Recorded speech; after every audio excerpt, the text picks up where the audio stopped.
Hello दोस्तों, अगर आप रेलवे एनटीपीसी एग्ज़ाम्स की तैयारी कर रहे हैं, अगर आपने भी 2024 में फॉर्म भर दिया है तो आप इन एनटीपीसी में आए हुए मैथ के क्वेश्चन को सॉल्व करने की कोशिश करें, जो कि मैं आपको बहुत ही सिंपल तरीके से बताऊंगा। ऐसा तरीका आपको बहुत ही कम देखने को मिलेगा। ये चौथा प्रैक्टिस सेट है, तो इस प्रैक्टिस सेट को ज़रूर देखिएगा एंड तक।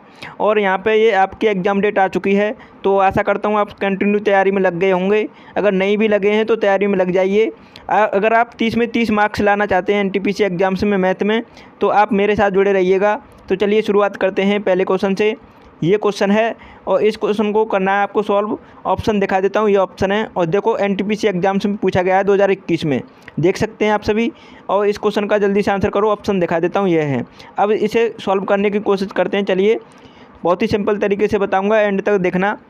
ए और बी एक साथ बिंदु एक्स से ड्राइविंग शुरू करते हैं और बिंदु बाई की ओर जाते हैं। मतलब कोई दूरी है, एक्स से बाई की ओर जाना है और एक्स और बाई के बीच की दूरी दे रखी है 60 किलोमीटर। जो एक्स और बाई के बीच की दूरी है 60 किलोमीटर है। ए की चाल बी से 4 किलोमीटर पर आवर की कम है। देखो बोला है ए की चाल है वो बी से 4 किलोमीटर पर आवर की चाल से कम है। बाई पर पहुंचने के बाद बी बाई से वापस से लौटता है, मतलब बी जो बाई पर पहुंच जाता है फिर बाई से वापस लौटता है और बाई से 12 किलोमीटर की दूरी पर स्थित एक बिंदु पर ए से मिलता है। मतलब जो बी है, मतलब पहुंचने के बाद भी 12 किलोमीटर वापस आ जाता है और वो ए से मिलता है, ठीक है। और ए की चाल ज्ञात कीजिए। ए की चाल पूछिए। बहुत ही सिंपल क्वेश्चन है, लेकिन आपको ये कंफ्यूज कर रहा है, थोड़ा बड़ा है, तो इसलिए आप सोचने में इसमें विवश हो जाएंगे। तो किस तरीके से करना, चलिए देखते हैं। एक्स और बाई के बीच की दूरी है 60 किलोमीटर, ठीक है, 60 किलोमीटर है। अब हमें इतना तो पता है। ए और बी दोनों स्टार्ट करते हैं एक्स बिंदु से चलना।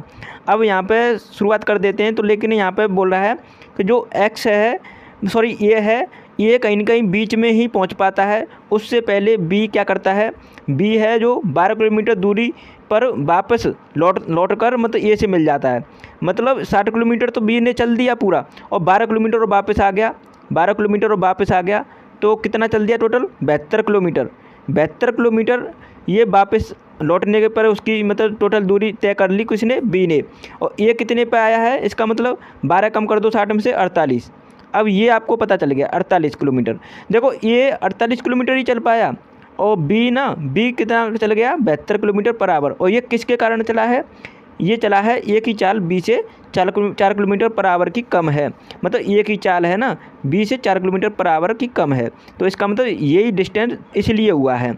अब देखते हैं इनमें, देखो यहाँ पे ए और बी का रेशियो निकालेंगे डिस्टेंस का अगर रेशियो देखें आप, तो ए और बी का 48 रेशियो आ रहा है 72, ये आ रहा है डिस्टेंस का। और देखो आपको पता है डिस्टेंस स्पीड इनटू टाइम के प्रोपोर्शनल में होती है, सभी को पता है। तो स्पीड का अगर रेशियो निकालना चाहें तो स्पीड का भी रेशियो 48 रेशियो 72 ही आएगा। अब इस रेशियो को सिंपल भी कर सकते हैं आप सभी। तो कितने से सिंपल होगा, तो आप इसे काटने की कोशिश करें थोड़ा, तो काटने की कोशिश करेंगे तो ये हो जाएगा। आप 12 से काट लिए, 12 सिंगे 72 और 12 तक 48, ये 4 रेशियो 3 6 आ गया और 2 रेशियो 3 आ जाएगा, 2 रेशियो 3 आ गया, ठीक है। अब देखो मैं आप आगे भी सॉल्व करता हूँ इसे। तो स्पीड का रेशियो कितना आ गया, ए और बी का रेशियो आ गया 2 रेशियो 3, ठीक है। अब उसने बोला है, अब देखो सिंपल हो गया क्वेश्चन। अब बोला है ए है जो उसकी चाल है 4 किलोमीटर पर आवर कम है बी से। तो हमारे अकॉर्डिंग क्वेश्चन के अकॉर्डिंग कितनी है, देखो 3 से 2 कितना कम है, 1। अब जो 1 यूनिट की वैल्यू दे रखी है 4 है और हमको पता है हमको निकालने कितनी यूनिट की वैल्यू है। हमसे पूछा है ए की चाल कितनी है, ए की चाल है 2, तो 2 से मल्टीप्लाई कर दो तो कितना आ गया 8 किलोमीटर पर आवर उसकी स्पीड आ गई ए की। तो यही पूछा था क्वेश्चन में। और देखो आपके ऑप्शन में भी है सी ऑप्शन। इस तरीके से कहीं ना कहीं क्वेश्चन को करना था, बहुत ही अच्छा क्वेश्चन था, एग्जाम में पूछा भी गया है। अब दूसरे क्वेश्चन को सॉल्व करें सभी। देखो आपका ये भी एनटीपीसी एग्जाम से 2021 में पूछा गया है और किस तरीके से करना है क्वेश्चन को। नरेश और सुरेश की आयु का अनुपात दे रखा है 6:5 है और उनकी आयु का योग दे रखा है 44 वर्ष है। तो 15 वर्ष बाद उनकी आयु का क्रमशः अनुपात क्या होगा। मतलब 15 वर्ष बाद पूछा है ना, बहुत ही सिंपल क्वेश्चन है। किस तरीके से करना है, देखो यहाँ पर 6 रेशियो 5 दे रखा है इनका अनुपात वर्तमान में, और वर्तमान में इन दोनों की आयु का योग दे रखा है 44 वर्ष। तो हमें पता है कि 6 और 5 दोनों जोड़ेंगे तो कितना होता है 11, तो 11 यूनिट की वैल्यू दे रखी है 44। आप सभी को पता है। अब यहाँ पे हम अलग अलग निकालना चाहें तो 6 यूनिट की निकाल लेंगे एक बार में, फिर दोबारा 5 की निकालनी है तो पहले काट लो 6 से मल्टीप्लाई कर लेंगे पहले, तो 11 चौक 44 और 6 चौक 24, तो 24 आ गई एक की, और दूसरे की कितनी आ जाएगी, 5 से मल्टीप्लाई कर लेंगे तो 5 चौक 20, दूसरे की आ गई 20। अब आपको पता है 15 वर्ष बाद जाना है, तो 15 वर्ष का मतलब है कि 15 वर्ष जोड़ देंगे, तो 24 में जोड़ेंगे तो कितना हो जाएगा, 24 में जोड़ेंगे 15 वर्ष तो 39 हो जाएगा, और 20 में जोड़ेंगे 15 वर्ष तो 35 हो जाएगा। तो 39:35 आ गया, तो करेक्ट आंसर है सी ऑप्शन। देखो इस तरीके से करना था, सिंपल सा क्वेश्चन है, मैं आपको कोई फॉर्मूला यूज नहीं करने को सिखाऊंगा, इस तरीके से एग्जाम में करना है, इसीलिए आप कम समय में कर पाएंगे। अब तीसरे क्वेश्चन को सॉल्व करें। तीसरे क्वेश्चन का सभी आंसर दें। श्री प्रतोष ने 4500 रुपये को 5% चक्रवृद्धि ब्याज की दर से उधार लिए, ठीक है। यदि ब्याज वार्षिक रूप से चक्रबंधित होता तो 2 वर्षों के लिए चक्रवृद्धि ब्याज कितना होगा। बहुत ही अच्छा क्वेश्चन है, सिंपल सा क्वेश्चन है, लेकिन अब इसमें आपको फॉर्मूला नहीं बताऊंगा मैं किस तरीके से करना। चलिए देखते हैं। देखो 5% की फ्रैक्शन वैल्यू कितनी होती है, 1/20, ये आप सभी को पता होना चाहिए, बेसिक सी बात है। अब 20 पे 1 का मतलब मिल रहा है चक्रवृद्धि ब्याज, तो 21 हो जा रहा है, 20 से 21 हो जा रहा है, ठीक है। और अगले वर्ष 21 हो जा रहा है, और अगले वर्ष भी 21 हो जाएगा 20 से, तो अगले वर्ष भी 21 हो गया। अब दोनों का भरक कर देंगे दोनों तरफ, तो ये 400 हो जाएगा इधर, और ये हो जाएगा 441। हमें पूछा चक्रवृद्धि ब्याज, तो देखो ये मतलब अगर मान लीजिए ये आपका मूलधन है 400, तो ये है आपका मिश्र धन 441, तो कितना इंक्रीज हुआ है 41। ये 41 क्या है आपका ब्याज, और ब्याज हमें पूछा है इसमें रियल में, तो ब्याज देखो अमाउंट हमारा 400 है, हमारा प्रिंसिपल 400 अगर यहाँ पे मूलधन, तो हमारे क्वेश्चन में दे रखा है 4500, ये 400 यूनिट की वैल्यू है 4500, और हमको निकालनी है 41 यूनिट की वैल्यू। तो अब सिंपल हो गया क्वेश्चन। अब 4500 जो दे रखा है ये 400 यूनिट की वैल्यू है, ये सभी को क्लियर है, और 41 यूनिट की वैल्यू निकालनी है, इतना तो क्लियर है सभी को। अब 2 जीरो से 2 जीरो कैंसिल कर लो, और आगे इसे सॉल्व करेंगे तो 461.25 इसका करेक्ट आंसर आएगा। इस तरीके से क्वेश्चन को करना था, सिंपल सा क्वेश्चन था, ठीक है। तो बी ऑप्शन राइट आंसर है, और देख सकते हैं आप एनटीपीसी एग्जाम्स में पूछा गया है 3rd शिफ्ट में। अब चौथे क्वेश्चन को सॉल्व करें सभी। चौथे क्वेश्चन का आंसर क्या होगा, किसी वस्तु को 7% लाभ पर और 6% हानि पर बेचने पर प्राप्त विक्रय मूल्यों का अंतर 104 है, वस्तु का क्रय मूल्य ज्ञात कीजिए। सिंपल सा क्वेश्चन है, किस तरीके से करना है, अच्छा क्वेश्चन है। देखो पूछा गया है एनटीपीसी एग्जाम्स में 2021 में, पहली शिफ्ट में पूछा गया क्वेश्चन है, तो चलिए देख लेते हैं। अब इसे कैसे करना है, मतलब बोला किसी वस्तु को 7% प्रॉफिट पर और 6% हानि पर बेचने पर विक्रय मूल्यों का अंतर 104 है। अब मैं इसे दो तरीके से बताऊंगा, एक तो बहुत ही सिंपल, मतलब देखते ही उड़ा देंगे, और एक मैं आपको थोड़ा सा बता देता हूँ डिटेल में। तो जैसे 107 का अगर बेचते हैं और इधर बेचा जा रहा है 6 का हानि पर, तो 100 की चीज़ को 6 हानि करते हैं तो 94 में। अब देखिए दोनों में अंतर कितना है, तो दोनों में अंतर देखेंगे आप 13 का अंतर है, 13 का अंतर है ना। अब 13 का अंतर है ये, अब हमें क्वेश्चन के अकॉर्डिंग दे रखा है 104 रुपये का अंतर, तो 104 13 की यूनिट 104 की, ये 13 यूनिट की वैल्यू 104 है, तो हमें चाहिए क्रय मूल्य। क्रय मूल्य हमारा कितना है 100 माना है, जब भी तो हमें ये पता है, तो 100 का हम निकाल लेंगे, 113 यूनिट की ये 100 का निकाल लेंगे। अब देखो मैं सिंपल तरीके से कैसे बताऊँ। अब देखो ये है 7% और ये 6%, दोनों को जोड़ दो 13% की वैल्यू दे रखी है 104, हमको चाहिए 100% की वैल्यू, क्योंकि क्रय मूल्य 100% होती है।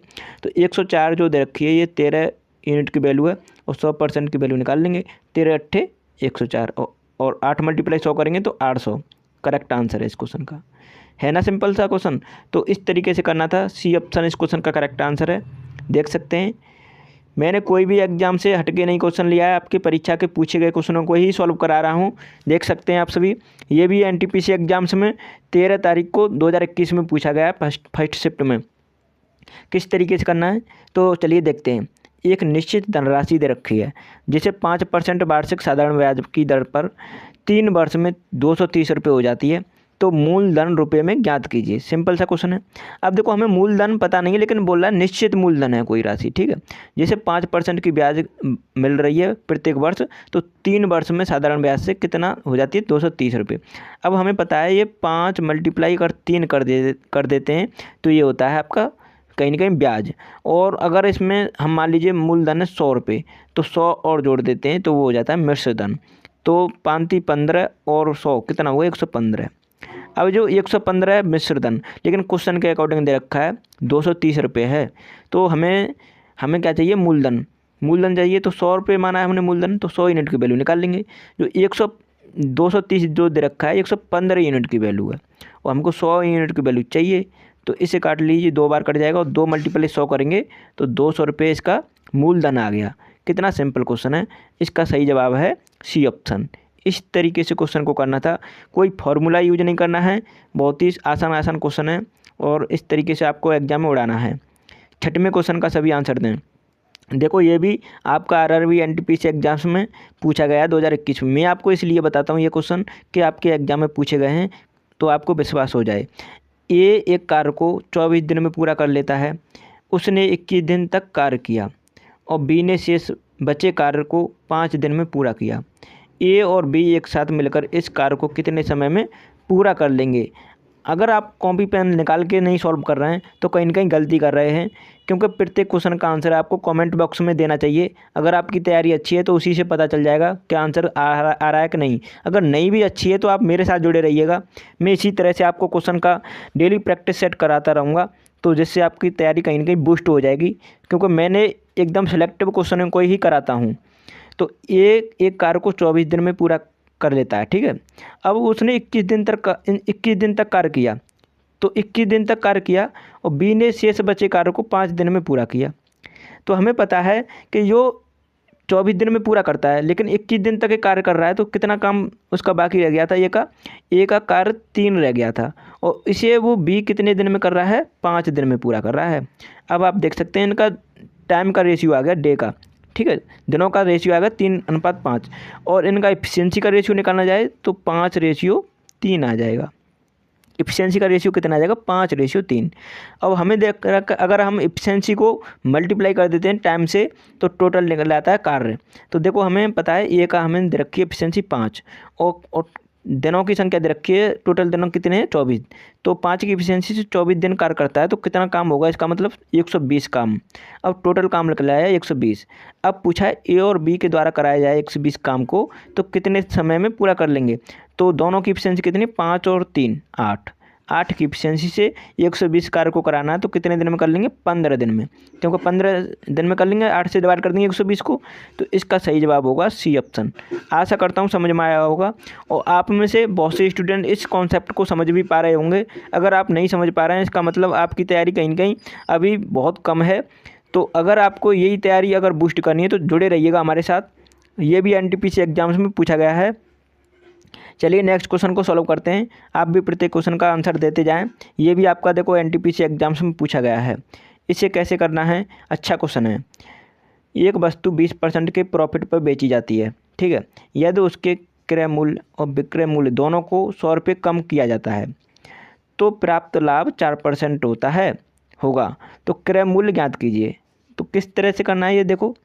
तो यहाँ पे पता है 100 रुपये की चीज़ थी, ठीक है, और उसमें से 120% का प्रॉफिट हुआ तो 120 की हो गई।